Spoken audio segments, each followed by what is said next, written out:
श्री वल्लभाधीश की जय। श्री गोसाई जी परम दयाल की जय। श्याम सुंदर श्री यमुने महारानी की जय। श्री गिरिराज धरण की जय। श्री गोवर्धन नाथ की जय। श्री हरिराय महाप्रभु की जय। श्री गोपेश्वर जी महाराज की जय। चिंता संतान हंतारो यत्पादाम्बुजरे नव स्वीयानान्तान् निजाचार्यान् प्रणमामि मुहुर्मुहुः।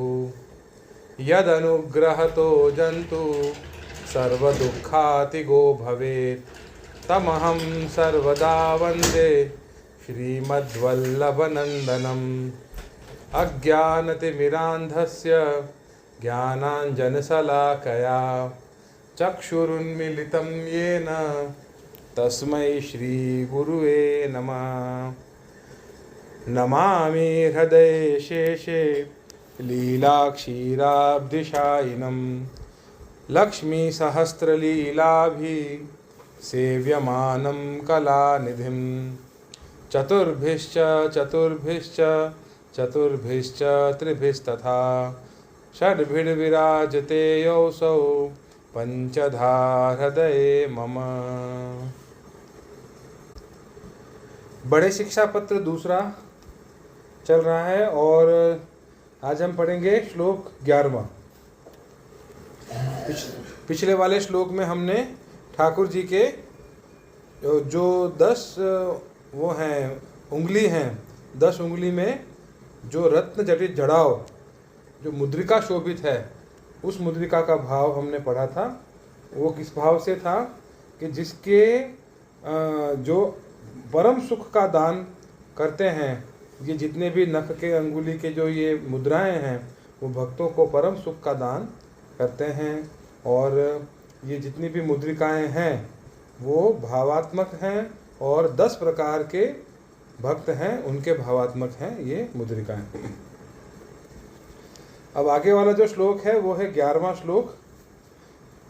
मूलम सनूपुर पदन्यासद्व निमोहित गोपिकः दिगंबरो नख विद्युज्योत्स्ना जित निशापतिः।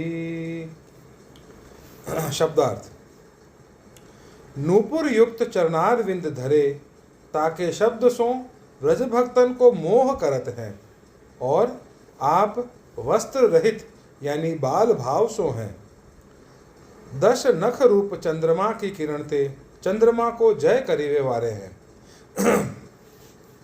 श्री गोपेश्वर जी विवेचन में आज्ञा कर रहे हैं कि चरण कमल में नूपुर परम सुंदर धारण किए हैं।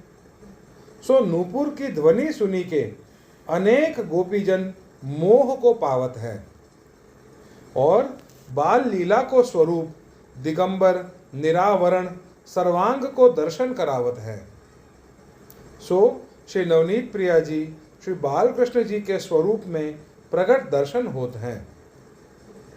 10 नख चंद्र चरणारविंद में धारण किए हैं ता नख चंद्र के आगे चंद्रमा लज्जित होत है। चंद्रमा को जीते ऐसे नख चंद्र भक्तन के हृदय को अज्ञान रूप अंधकार दूरी करत हैं। यह श्री ठाकुर जी के नख चंद्र एक एक नख कोटान कोटि अंधकार को नाश करता है। सो 10 नख चंद्र जिन भक्तन के हृदय में रहते हैं तिनके हृदय में प्रकाश होए तामे कहा कहनो। तो यहाँ पे गोपेश्वर जी हमें क्या आज्ञा कर रहे हैं कि ठाकुर जी के चरणारविंद में नूपुर जो है वो बहुत सुंदर शोभा दे रहे हैं और उस नूपुर की ध्वनि से जो गोपीजन हैं वो मोह को पाते हैं, मोह को पावत हैं। और ठाकुर जी जो बाल लीला का जो ठाकुर जी का स्वरूप है, जहाँ पे वस्त्र रहित, यहाँ पे ये शब्द दिया गया है कि जो बाल लीला का स्वरूप है जिसमें सर्वांग का दर्शन ठाकुर जी कराते हैं, वो नवनीत प्रिया जी और श्री बालकृष्ण जी के स्वरूप में ठाकुर जी ने प्रकट किया है। और ठाकुर जी के चरणों के जो नख हैं वो नख की जो छटा है उसका जो प्रकाश है उससे चंद्रमा भी लज्जित होता है, ऐसा यहाँ पे श्री गोपेश्वर जी आज्ञा कर रहे हैं। और भक्तों के हृदय के अंधकार का नाश करने वाले अगर नखचंद्र की, ठाकुर जी के नखचंद्र का, अगर यहाँ पे क्या आज्ञा करी है कि चंद्रमा को जीते ऐसे नखचंद्र भक्तन के हृदय के अज्ञान रूप अंधकार को नाश करत हैं, कि ठाकुर जी के जो नखचंद्र हैं वो अज्ञान रूप अंधकार के नाश करने वाले हैं। तो फिर आगे क्या आज्ञा कर रहे हैं, नखचंद्र ने अपने ज्योति के प्रकाश करी, चंद्रमा, सूर्य, दर्पण, मणि आदि सब के प्रकाश को जीते हैं। और 10 नखचंद्र हैं, तामे वाम चरणारविंद के नख पुष्टि भक्तन के हृदय को तिमिर दूर करत हैं, और दक्षिण चरणारविंद के नख मर्यादा भक्तन के तिमिर को दूर करत हैं। यह बाती शिखाते नख पर्यंत स्वरूप वर्णन किए हैं। तो यहाँ पे क्या आज्ञा करी कि ठाकुर जी के जो वाम यानी कि जो लेफ्ट वाला चरणारविंद है, वाम चरणारविंद जो है उसके जो नखचंद्र हैं वो पुष्टि भक्तन के हृदय का अंधकार दूर करते हैं, और जो ठाकुर जी का दक्षिण चरण है यानी जो राइट चरणारविंद है वो मर्यादा भक्तों के अंधकार को दूर करते हैं। तो ऐसे यहाँ पे ठाकुर जी के स्वरूप को नख ते शिख पर्यंत यानी ठाकुर जी के पूरे स्वरूप का, पूरे श्रृंगार का वर्णन जो है यहाँ पे हमें हरिराय जी ने, गोपेश्वर जी ने हमें समझाया है, बताया है। और ये बताया है कि ऐसे जो स्वरूप हैं, ये जो यशोदोत्संग लालित हैं, जब हमने इस शिक्षा पत्र की शुरुआत की थी तो शुरुआत में हमें हरिराय जी ने बताया था कि यशोदोत्संग लालित जो ठाकुर जी सारस्वत कल्प में व्रज भक्तों को आनंद देने के लिए जो स्वरूप पधारे थे, वही स्वरूप पुष्टि मार्ग में सेव्य है।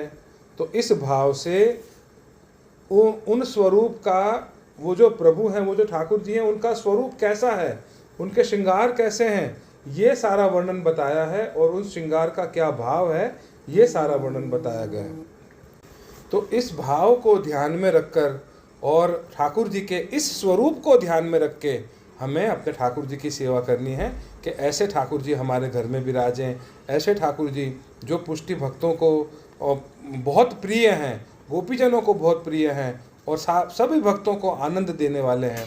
तो ऐसे प्रभु जो हैं वो हमारे घर पे विराजें और ऐसे स्वरूप की ही हमें पुष्टि मार्ग में सेवा करने के लिए हमें यहाँ पे आज्ञा श्री वल्लभाचार्य जी देते हैं। श्री वल्लभाधीश की जय।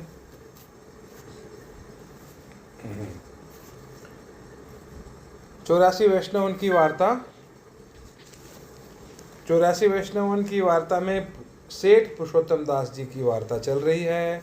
सेठ पुरुषोत्तम दास जी की वार्ता में हमने पिछली वाली वार्ता में क्या पढ़ा था कल, कि सेठ पुरुषोत्तम दास जी जो हैं वो महादेव जी उनको आज्ञा करते हैं कि आप तो हमारे एक ही गांव में रहकर भी यहाँ पे मेरे पास आते नहीं हैं, प्रसाद देने के लिए नहीं आते हो। तो सेठ पुरुषोत्तम दास जी जो हैं उनको बीड़ा और प्रसाद देने के लिए जाते हैं और फिर वहाँ पे हर रोज़ पुरुषोत्तम दास जी जो हैं वो अलग अलग वैष्णवों के यहाँ प्रसाद देने जाते हैं, कहीं सत्संग करने जाते हैं, है ना। तो महादेव जी जो हैं वो काल भैरव को आज्ञा करते हैं कि इनके घर की रखवाली तुम किया करो। कि सेठ पुरुषोत्तम दास जो हैं वो कभी कभी रात को बहुत लेट पहुँचते हैं घर, तो उनकी घर की रखवाली कौन करेगा। तो जो काल भैरव हैं वो पुरुषोत्तम दास जी के घर की रखवाली किया करते थे। तो ये हमने कल वाले प्रसंग में पढ़ा था। आज पढ़ेंगे हम सेठ पुरुषोत्तम दास क्षत्रिय की वार्ता प्रसंग दूसरा। बहुर एक दक्षिण देश को ब्राह्मण शैवी हतो, सो बड़ो पंडित महादेव जी को कृपा पात्र हतो। सो वह ब्राह्मण को महादेव जी को साक्षात दर्शन होतो। सो वह ब्राह्मण नित्य प्रति महादेव जी के दर्शन करतो, तब ही जलपान करतो। ऐसो महादेव जी को भक्त हतो। क्या था, एक दक्षिण देश का एक ब्राह्मण था और वो महादेव जी का बहुत बड़ा भक्त था और महादेव जी उनको हर रोज साक्षात दर्शन देते थे। तो बिना महादेव जी के दर्शन के वो जलपान भी नहीं करता था, हर रोज उसका ये नियम था। तो एक समय जन्माष्टमी को उत्सव आयो। सो विश्वेश्वरनाथ महादेव जी सेठ पुरुषोत्तम दास के घर गए। जन्माष्टमी को उत्सव देखने के लिए। सो वह ब्राह्मण ने जन्माष्टमी के उत्सव के दिना दर्शन न पाए और नवमी के दिन दोपहर तक जब सेठ पुरुषोत्तम दास के घर ते महादेव जी विदा होए के आए, तब वह ब्राह्मण ने महादेव जी के दर्शन पाए। तब वह ब्राह्मण ने महादेव जी से पूछो, जो काली और आज हम दर्शन दोपहर लो नहीं पायो, सो काहे ते। तब वह ब्राह्मण सो महादेव जी ने कहो, जो हम काली सेठ पुरुषोत्तम दास के घर उत्सव देखन गए हैं, सो अब ही सेठ पुरुषोत्तम दास के घर ते विदा होए के आवत हो। फिर क्या होता है कि जन्माष्टमी का उत्सव आता है और जन्माष्टमी के उत्सव के टाइम पे महादेव जी जो हैं वो सेठ पुरुषोत्तम दास जी के घर पे दर्शन करने के लिए जाते हैं। तो वो जो 2 दिन थे, अष्टमी का और नवमी के दोपहर तक, यहाँ पे महादेव जी के यहाँ पे उसको दर्शन होते नहीं है, उस जो उनका सेवक होता है। तो जब महादेव जी वापस आते हैं तो वो कहता है कि 2 दिन से आपके दर्शन नहीं हुए, तो इसका क्या कारण है। तो महादेव जी कहते हैं कि पुरुषोत्तम दास जी के घर पे जन्माष्टमी के उत्सव के दर्शन करने के लिए वहाँ पे मैं गया था और अभी उनसे विदा होके आया हूँ। तब वह ब्राह्मण ने कही, जो सेठ पुरुषोत्तम दास कौन है, तिनके घर तुम उत्सव देखन को जात हो। तब महादेव जी ने कहो, जो बड़े भगवत भक्त हैं। तब वह ब्राह्मण ने कहो, जो होहू को भगवत भक्त करो। तब महादेव जी ने कहो, जो सेठ पुरुषोत्तम दास के पास तू जाए के नाम ले आओ। तब वह ब्राह्मण ने कही, जो तुम ही मोको नाम देओ। तब महादेव जी ने कही, जो मैं तो को नाम देऊंगो सही, पर मेरो दियो नाम तो को फलेगो नहीं। ताते सेठ पुरुषोत्तम दास के पास नाम ले आओ, वह तो को नाम देंगे। तब वह ब्राह्मण सेठ पुरुषोत्तम दास के पास नाम लेन को गयो। सो आए के भीतर खबर करवाई, जो एक ब्राह्मण आयो है। तब सेठ पुरुषोत्तम दास ने कही, जो बैठारो, माथो खाली करन आयो होएगो। तब सेठ पुरुषोत्तम दास सेवा सो पहुंची के बाहर आए। तब वह ब्राह्मण ने दंडोत कीनी। तब सेठ पुरुषोत्तम दास ने कही, जो ऐसो अनुचित क्यों करत हो। हम क्षत्रिय, तुम ब्राह्मण, ऐसे यों घटे है, ऐसे यों न घटे है। तब वह ब्राह्मण ने सेठ पुरुषोत्तम दास को कही, जो हमको नाम देव। तब सेठ पुरुषोत्तम दास कहो, जो हूँ तो नाम नहीं देऊंगो। बहुरी ब्राह्मण ने बहुत आग्रह कीनो, परि पुरुषोत्तम दास ने नाम न दीनो। तब वह ब्राह्मण महादेव जी के पास आयो। तब कहो, जो सेठ पुरुषोत्तम दास नाम नहीं देत। तब महादेव जी ने कहो, जो तू फेरी जा, हमारो नाम लीजियो, जो मोको श्री महादेव जी ने पठायो है। तब वह ब्राह्मण फेरी सेठ पुरुषोत्तम दास के पास आयो और कहो, जो मोको महादेव जी ने पठायो है, ताते मोको नाम देव। तब सेठ पुरुषोत्तम दास ने वह ब्राह्मण को नाम दियो।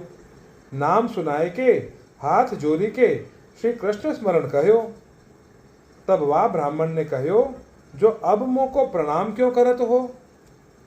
तब सेठ पुरुषोत्तम दास ने कहो, जो अब तुम भगवत भक्त भय, मेरे तुम वंदनीय भय, तुम्हारे और हमारे वंदनीय श्री आचार्य जी महाप्रभु हैं। मैं तो श्री आचार्य जी महाप्रभु की कृपा ते नाम देत हूँ। पाछे वह ब्राह्मण श्री आचार्य जी महाप्रभु के पास अड़ेल आयो। तब श्री आचार्य जी महाप्रभु के पास नाम समर्पण करवायो। पाछे कितने दिन रह के श्री आचार्य जी महाप्रभु के ग्रंथ हो पढ़े। तो यहाँ पे क्या होता है कि जब ब्राह्मण वापस आता है, महादेव जी जब हैं ब्राह्मण को कहते हैं कि भाई मैं सेठ पुरुषोत्तम दास के घर गया हुआ था, तो वो बहुत बड़े भगवत भक्त हैं, इसलिए मैं उनके पास गया था। बहुत बड़े ठाकुर जी के वो भक्त हैं, इसलिए मैं उनके पास गया था। तो वो ब्राह्मण कहता है कि भाई वो ऐसे कैसे भक्त हैं, वो इतने बड़े। तो उन्होंने कहा, महादेव जी ने ब्राह्मण को, कि तू उनके पास जा और उनके पास जाके तू नाम ले। हैं तो वो ब्राह्मण कहता है कि आप ही नाम फरमा दो मुझे, आप ही नाम सुना दो। तो महादेव जी कहते हैं कि भाई मैं नाम तो दूंगा, लेकिन मेरा नाम दिया हुआ तुझे फलेगा नहीं, इसलिए तू उनके पास जाके और नाम ले। तो वो शेष पुरुषोत्तम दास के पास आता है और खबर करवाते हैं अंदर कि भाई कोई ब्राह्मण बाहर आपको मिलने के लिए आए हैं। तो पुरुषोत्तम दास कहते हैं कि उनको बिठाओ, अपना भार हल्का करने के लिए यहाँ पे वो आए होंगे, यानी माथो खाली करने आए होंगे, ऐसे वो कहते हैं। फिर उसके बाद शेष पुरुषोत्तम दास जो है वो उनको मना करते हैं कि भाई मैं नाम तो आपको नहीं सुनाऊंगा। तो ब्राह्मण बहुत विनती करते हैं, लेकिन फिर भी वो मना करते हैं। तो वो ब्राह्मण वापस आ जाते हैं महादेव जी के पास और महादेव जी को कहते हैं कि भाई पुरुषोत्तम दास जी ने मुझे नाम तो नहीं सुनाया। तो महादेव जी कहते हैं एक बार वापस जाओ और उनको बोलो कि मैंने भेजा, यानी महादेव जी ने भेजा है, तो आप नाम उनको सुनाओ, नाम दो। तो ऐसे करके वो ब्राह्मण वापस आता है शेठ पुरुषोत्तम दास के पास। अब पुरुषोत्तम दास के पास जैसे वापस आता है और कहता है कि भी मुझे महादेव जी ने भेजा है आपसे नाम लेने के लिए, तब वो उनको नाम देते हैं और फिर उनको वंदन करते हैं और जय श्री कृष्ण कहते हैं। तो इससे पहले जब वो ब्राह्मण वहाँ पे आके उनको दंडवत करते हैं तो पुरुषोत्तम दास कहते हैं कि अरे ऐसे क्यों कर रहे हो, तुम तो ब्राह्मण हो और हम क्षत्रिय हैं, ऐसे नहीं करना चाहिए।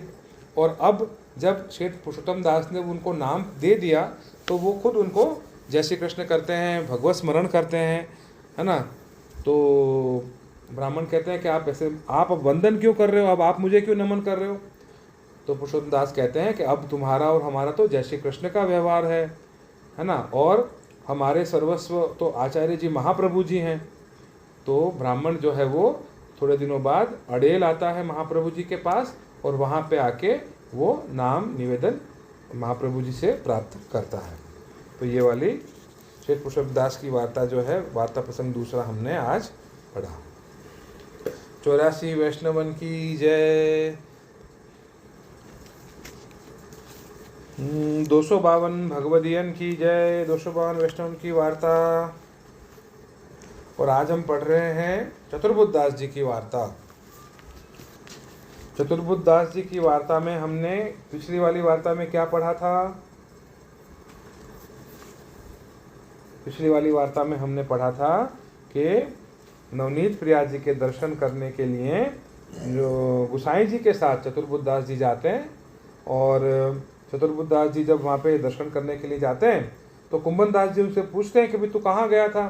तो कहते हैं कि भाई मैं गुसाई जी के साथ गोकुल गया था।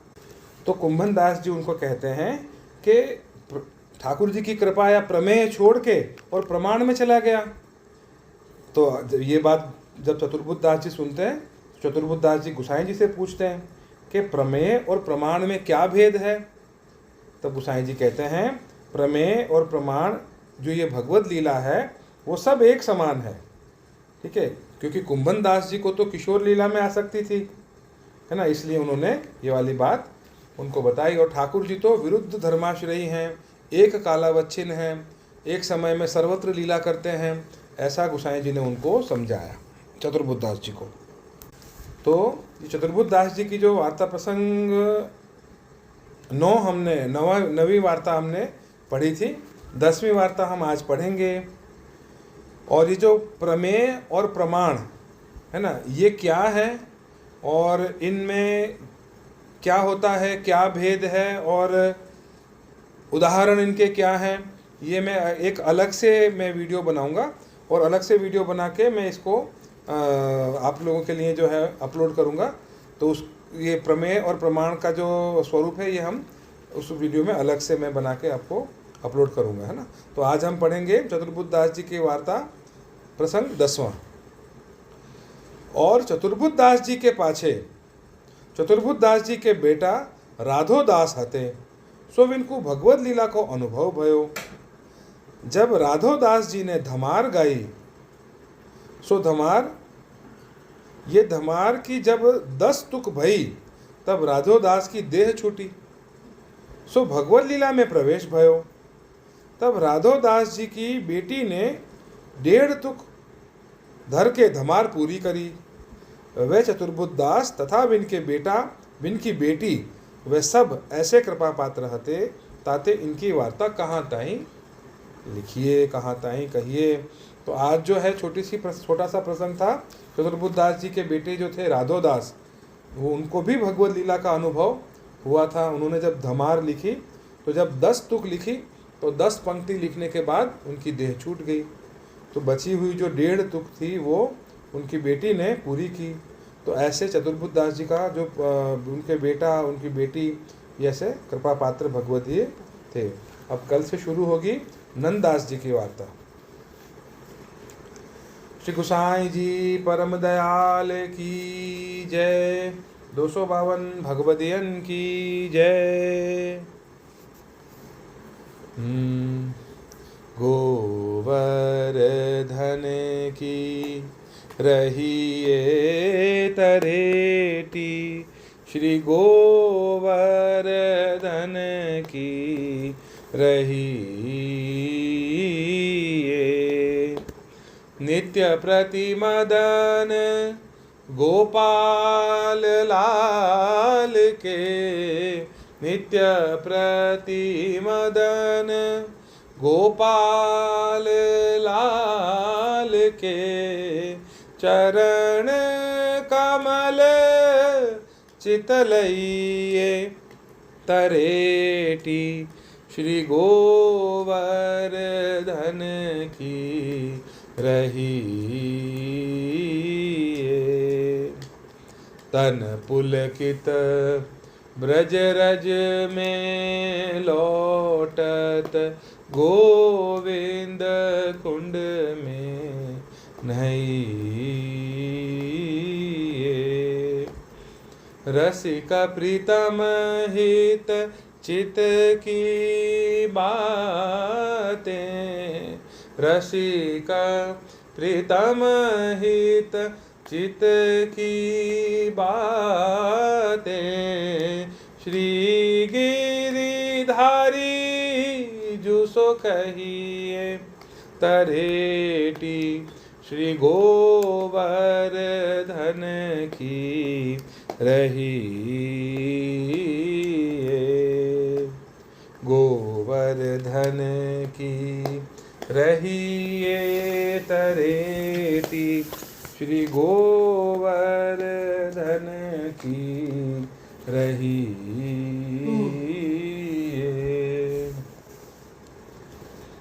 मेरे तो तुम हो श्री वल्लभ स्वामी, मेरे अंतर की जानो अंतर्यामी।